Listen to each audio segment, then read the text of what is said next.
You're welcome back to the AM Weekend Show. And like I said before the break, we're going to be talking about Nelfund and the southeastern part of Nigeria. We really want to dissect and know the issue, why we seem to have low application from the southeast when compared to other geopolitical zones. There's been a it's been a conversation really, and people are portioning blames to different factors. People are saying it might be because of this, it might be because of that. But joining us to have this conversation this morning is Barrister Chidi Ujoatumba, a human rights lawyer and the CEO of Ujoatumba Company. Welcome, sir. Good morning, and thanks for having me. You look dashing, by the way. Happy weekend, thanks. And happy 65th independence. Birthday. There's still hope. Once there's life, there's hope. There is hope, definitely. Yeah. We believe that the good people in the country, their actions and prayers will overturn the ones of the bad people, and at the end of the probably we want to have a government and a leadership that will give Nigeria the kind of treatment that she deserves and give us our place in the international community of nations. Yeah. Exactly. Okay. All right, so I'll just give a very brief summary of what's with the Nelfund and the issues that are surrounding it. The Nigerian Education Loan Fund, Nelfund, has announced that more than 510,000 students have so far benefited from the federal government student loan initiative, with a total of 99.5 billion naira disbursed since the scheme's launch on May 24th, 2024. According to the Student Loan Disbursement Daily Status Report released on September 27, 2025, Nelfund has received 805,360 applications since its inception, out of which 510,378 students have successfully accessed the interest-free facility. The breakdown of disbursement showed that 53.8 billion naira has been paid directly to 228 approved tertiary institutions to cover institutional fees, while 45.7 billion naira has gone towards upkeep allowance for beneficiaries. Despite the nationwide success, the scheme has faced challenges in achieving equitable distribution across Nigeria's 6 geopolitical zones. Figures have revealed wide gaps between the north and other regions across the country. The northwest recorded the highest number of applicants with 157,831 students, followed by the northeast, 127,058 students, and the northwest, 92,850 students. In contrast, only 27,098 students from the southeast and 37,180 from the south-south applied, while the north central had 74,120. So basically what it's trying to say is that there's been a there was a low application from the southeast. We saw it on the paper last week, and we're trying to just have a little chit-chat around it. Okay. We're trying to find out why. And when you go online, of course, from the onset, there were issues from the onset. There was the time that they said, exactly, yes. There was a time that they said that the application the southeastern universities were not permitted to apply. Something like that. Something along that line. And later it was debunked. And later we saw that southeastern schools were not validated. And we even saw posts of people screenshotting the website where it was, and they screenshot the school and said, no, this one has validated on it. So what are we saying? So there's been several issues concerning the southeast, and several people coming out to debunk it and say, no, why would we just exclude the southeast? Why would we do that to the southeast? And now we're having applications from the southeast, and it seems really low. And then when you ask, there are many things flying around, because and then there was this thing I read. One of the reports on social media, you hear comments and from commentators, different analysts everywhere. And there was one that was really concerned, saying that for a region that is complaining about marginalization, here is an opportunity to partake in the national cake, and there is low turnout. So I'd like you to, just give us a brief, what's your thought on this, first of all, before we delve into it? All right, I've given it a long and a hard thought, and they say that observation of facts, is a source of knowledge. So when you now look at the area concerned, if you stretch it a little bit, you can also, that report you read was as at 4th day of May 2025. The report you just gave us, okay? When you stretch it a little bit further, you can find out that the Southwest is recording something similar to Southeast, 37,000, okay? Now, why is this happening? What is prevalent in this area that is making it to record a low turnout? Initially, we thought there was a systemic, problem whereby they are being systematically excluded from getting the application. But when you hear about the amount of money that these guys are sitting on, and then I've not seen anything that is specifically disqualifying anybody from accessing this loan, as long as you are a registered member of a known institution, even lower tertiary institution, even nursing schools. All of them are, inclusive to apply and benefit from this application. But then you have to look at the people in question and the fund itself. Okay, permit me to say that this is not a grant; it's a loan. So there is also a system of repayment that follows it. Like 2 years after you must have graduated, you have to pay back. And now, the normal thing that we are used to is when you are going through the process of university education, everything you pass through gets at your back, except if you have carryover. If you graduate, it's over. This idea of probably by the time I graduate, I will be sitting on a loan of 1.something million or 2.something million naira to pay in an economy where there is no guarantee that I will get a job.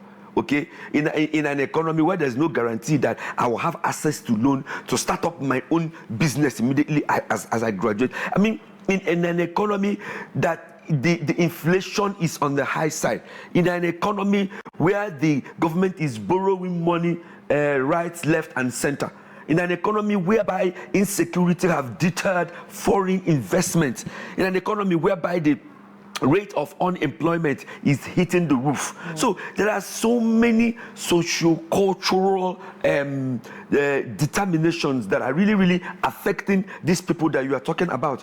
Because when you put the data together, you will bear me witness that you can actually find more students in the South than in the North. Okay, we've been complaining that the North doesn't go to school, that the North doesn't want to avail themselves of the opportunity of the education that is in Nigeria to get themselves properly educated so that they can match with the South. But now look at this scheme.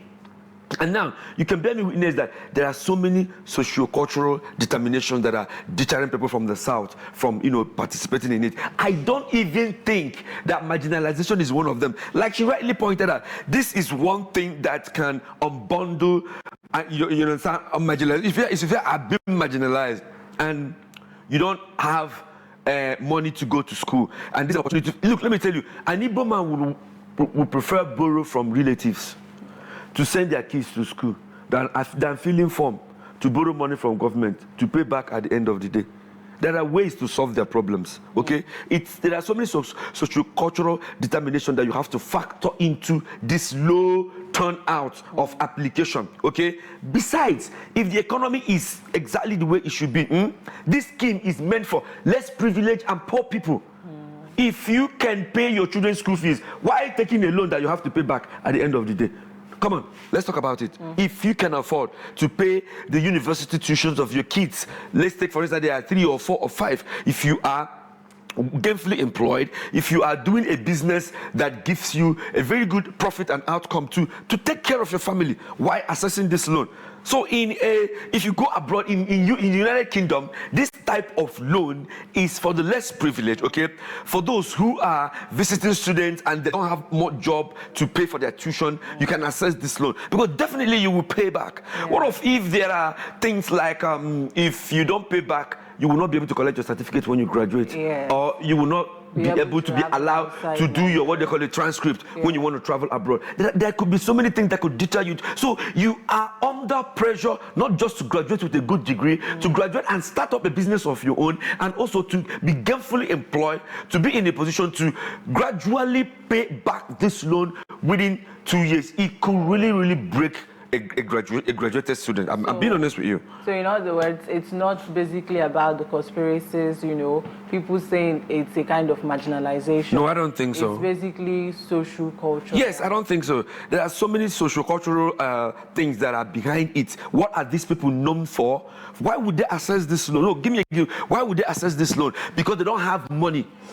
Now, when they face this kind of situation, when they don't have money, what do? How many Igbo businessmen are taking loan from the bank? Not to talk of borrowing money from the school to put their kids into school, from the government to put their kids into school. So it's something that is totally alien to them, okay? Probably if more sensitizations are conducted in more tertiary institutions in the Southeast, okay? If they can demystify this whole loan thing, because there's a scheme for payback at the end of the day. If they can really rub it in very well, do further sensitization in secondary school, those who are about to enter, and like primary, what do you call it, class 6, okay? And also go down to other tertiary institutions and talk to those. There is a demography that really need this loan, okay? They have not reached that demography. Once they hit that demography, the number will increase. Because there are people who are intelligent, they have the knack to further their education, but basically, you can bear me witness that their parents cannot afford it. Yeah. This is the demography that need this loan. Until you reach them, you assess them, you market this thing to them, you will never record a kind of an increase in the outcome of students from the Southeast. All right, Barrister Chidi, now that we're talking about it this way, you've mentioned very strong points. The fact that this should be to the less privileged. Yes. This should be to those who cannot afford it. Exactly. It now brings me back to the number that we're seeing, the figures of people who applied. So we have 835,360 students who applied, and then out of which 510,378 people were given this loan. Is it not rather disturbing? If we're talking about the loan being to people who are less privileged, and we're seeing this number of people, first of all, we're establishing, with what you're saying now, we're establishing a little that the Southeast may not exactly have a lot of students who are less privileged. Is that what we're saying? Yes, that's indirectly what I'm trying to say. Not like I told you, even if they found themselves in that position, there are other options. Yes, there are options. Turning to government loan that you have to pay back. You understand? Okay. Is they can be working. They can be working while they're in school. They can be looking for other things to offset that. It's good for you to do something to complement and offset that debt while you are in school. So when you are out of school, a whole lot of things is off your back. Okay, now, since if we're saying that there aren't a lot of, perhaps there aren't a lot of less privileged from around the southeastern region, and we're seeing this number, and the bulk of it being from the north, will it now be right to assume that there are more less privileged students there, or is it now a mindset thing, like people not fully understanding the implications, everybody just wanting to, because like I mentioned earlier, someone has said this is national cake, that we should all. I don't know why they are using that term. Could it be a mindset issue? Yeah, I don't know why they are using that term, national cake, because there's a clause to pay back at the end of the day. And in my own understanding, this is not a national cake.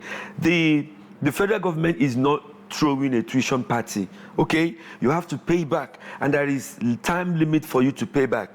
Even if there would be some kind of a package to kind of overlook it, forgive some people, I don't know how that would be at the end of the day. But the mindset here is you're gonna have to pay back at the end of the day. And if you don't pay back, you have to repay. The national cake mindset is, I've seen stories, we have seen conversations where people say that it ends with this administration.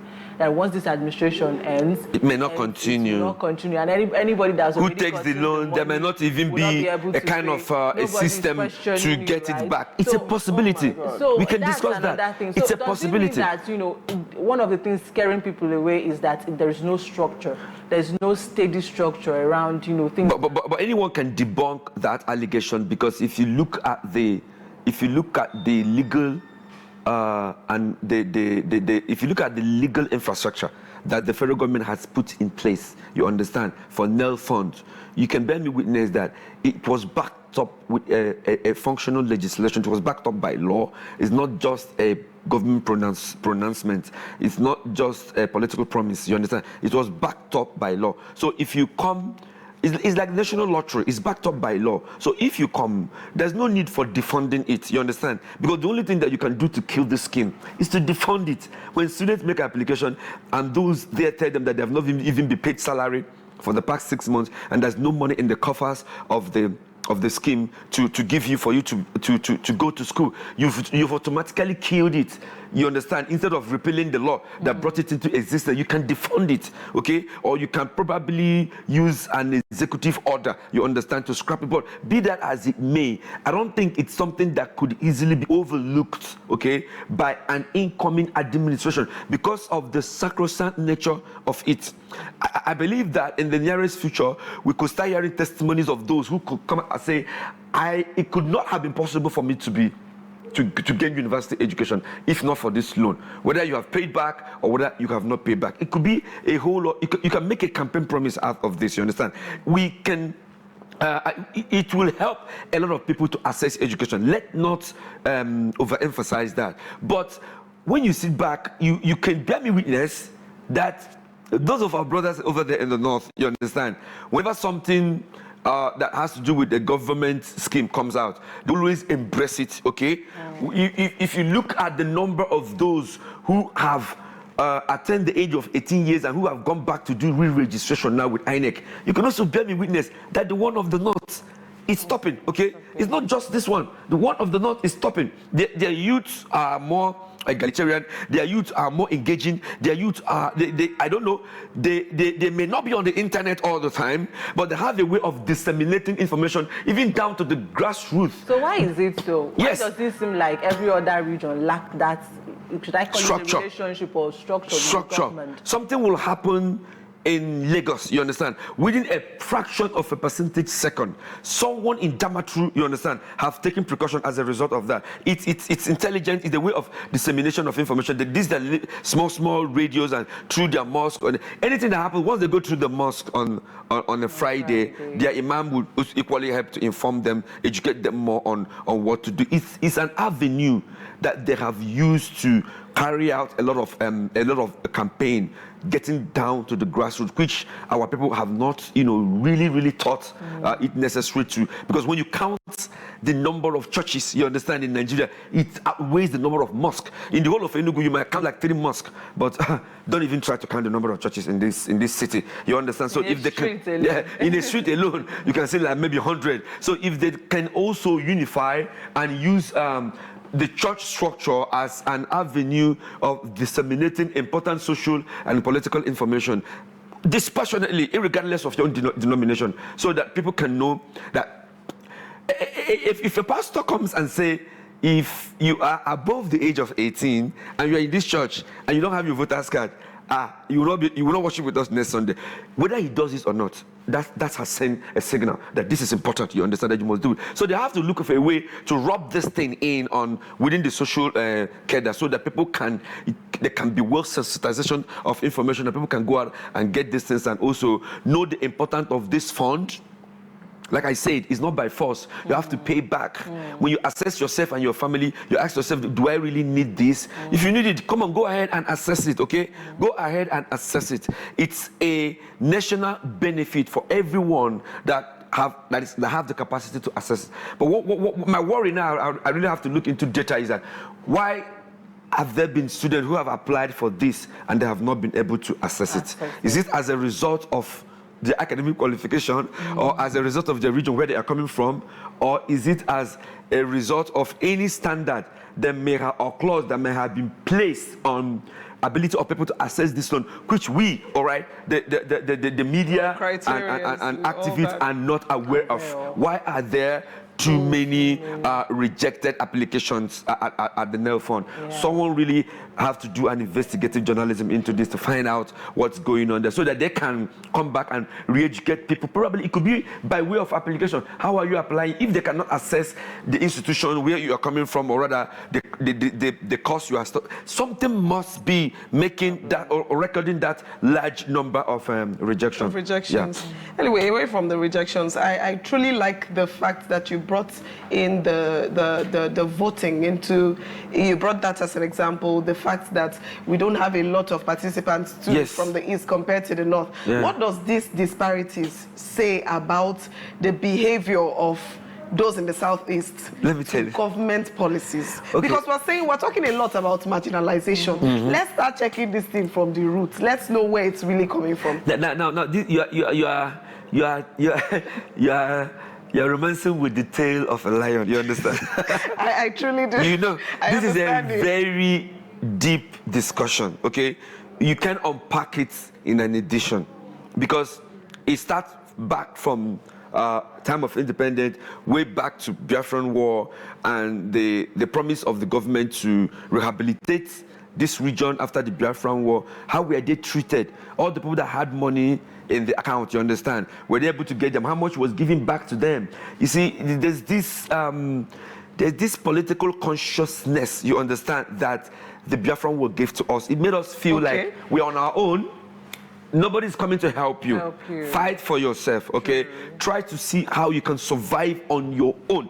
It made us look away from the government. It made us know that probably because of who we are or the region where we are coming from, we may not be the best friend of the government, okay? We fought the government in the Biafran War, and there is this rumor that no Igbo man will be allowed to be the president of this country. Maybe because they regarded us as rebel. You understand? So this kind of this struck a consciousness into the mind of any red-blooded Igbo man. So no matter wherever they are, you find that they have this surviving mode and tactics. They don't depend on the government. They don't want to know whether the government is giving out any privileges or not. They have, programmed their family, they have programmed their society, they have programmed their community. You understand, to work hard. You understand, to be business-minded, to look into the society and see how they can survive on their own. So that consciousness have really, been a kind of inculcated into their political and economic subconsciousness, and you can't take it away. You can't take it away with a Nelfund scheme, okay? You can't just take it away. It's what, so we're saying it's reactive. Yes, we are reactive. It's who we are. It's coming from a long line of marginalization and killings and the way Christians have been treated. A snail can crawl from here to anywhere, but the moment you touch that tip, what does it do? It flinches back into its shell. And am I part of this? Are they using it to hurt us? You understand? So it's a kind of a consciousness that we really need to, and the way Igbos are also treated in the political atmosphere also goes a long way to really show that this group, these people, this region, are they part of this country? Are they being inculcated into the scheme of things? Are they really? So it made them look down on what the government is bringing. Probably is not real. Probably after this government, they will not hear it again. Do I really need it? I can do without it. I can do without it. Without this scheme now, you can also be. We've recorded thousands and hundreds of thousands of people who have graduated from this region without a fund that to pay back at the end of the day. So it's not really something that one can say that we have to, embrace with full chest. Yeah. Okay. So now the issue. Sorry, I'm still going to romance the tail of the lion again. So when I was going through the news, I decided to also check the media, social media, and I would see posts like, talking about Nelfund now and the disparities in figures and all of that. We now hear people, of course, there's been this tribal war going on. Yes. There's been this tribal war going on between Nigerians generally. Tribal Code War. I'm telling you. So we'll see posts like, there was this post now that highlighted some of the things that the Southeasterners, people from the Southeast, have not actively involved themselves with. Yes. And then the person was claiming that we are playing the victim. that we are simply just playing the victim at this point. Now, with what you've said, which is very, very powerful, the fact that you dated it back to when it all started, Biafran War and everything, and I'm starting to see that this is more of a reactive thing. This thing we're doing, the way we behave towards government policies. But we'll still want to, I'm sure we'll still want to address this thing. We still want to play our own part with regards to ending marginalization if that is where we are headed. So with what we have mentioned now, being that we are reacting, what now are we going to say would be the solution? Because if we continue to have a distrust towards the government, we really don't know how, I mean, and the government keeps bringing policies that are meant to favor us. It's an issue of trust. We saw on the papers, Tinubu saying that he's going to make sure that the Southeast will be great again. And when you see that thing as an evil person, the next thing that comes to your mind is what's, you know, you look at it somehow. So if the government is the government doing what they're doing, and we Igbo people, we are the way we are now, you know, the distrust and everything, at what point are we going to come together? At what point will the problem be solved? This is a very kind of it's a discussion that should just end here. It's something that organizers should look into, you understand, and bring in the best brain. It will involve a whole lot of reorientation and rehabilitation. It's a double-barrel sword, okay? How are we today being treated at the national level? And how is that treatment affecting the youth, you understand, to involve themselves in anything that has to do with the federal government? Can I point out another example for you? A few weeks ago, or a few months ago, we were here complaining that the slot meant for the Southeast in the military are not being taken up by them. Great. That military is very important. Yeah. Am I making sense to you now? So it's a kind of something that cuts across almost all the spectrum of economic, educational, and political, you know, consciousness. So it's not something that you can just say, let's announce it on the radio and the next Monday applications will fill all over the place. You understand? You have to work on their consciousness, you have to work on their understanding. And if this narrative keeps on going, that we will never be president and we will never be appointed to juicy position when it's time for ministerial appointment, or we will never be given the opportunity to really take look, do you know that the Igbos, we are behind every kind of military, economic, and industrial revolution that Nigeria we are witnessing before the Biafran War? They slaughtered all of them. In the military, in the police, everywhere. They wiped them out. They wiped them out. The follow-up of those brains now, they are abroad. That brain drain, they left. They left. We used to be almost 0.5% of the Nigerian army. Intelligent in all ramifications. They are there making impacts. But the Biafran War, they were drawn out and they were killed like chickens. They were slaughtered. So that thing sent a wave of shock in the consciousness of any Igbo person. You understand? Look at any, if they give them 100 slots in the military, they will take only maybe 30 something. Those from the north will equally come and fill the quota given to those in the southeast. And no one is asking question. Okay? Now, you asked a very important question, and let me answer it directly, okay? We must break this jinx, okay? It's what we call we are marginalizing ourselves, okay? If there's a quota given to us and we are not meeting it up, okay, if there's a Nelfund application reserved for, or rather expected to come from this region, and we are not taking it up, okay, if those who will participate in the 2027 election are being asked to go and get their PVC once you have attained the age of 18, and the youth from here are not taking it up, no, on a scale of 1 to 10, it will definitely affect us on the long run. During election, you have voter apathy here, okay? In the military, you have less representation, okay? And in education, you can see that we will have less people who have accessed this federal government effort to help you get education. Are we saying that there are not people here who can really avail themselves of this Nelfund and get educated? My answer is no. There are a lot of people here. Probably we should look at the way the systems are really driving the information down to the grassroots. All right, Barrister Chidi. I mean, this conversation, I feel like I just opened something. I opened a portal that we're not going to end today. It's not just a social media something. We need to, they need to do a whole lot of work to get things right. So if they want us to come up and work with them, they know what we have.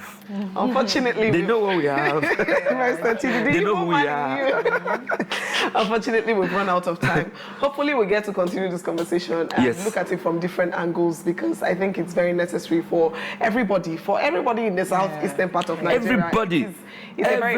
The organizer and the state governors should have a particular target quota that they should meet in all those things, and ensure that governors, through their commissioners, meet their own. You can drive this thing in if they call it, if they want it to be something that, if they bring it on a burner as a discussion, it can be done. Yeah. All right. Thank you so much. Thanks for having me.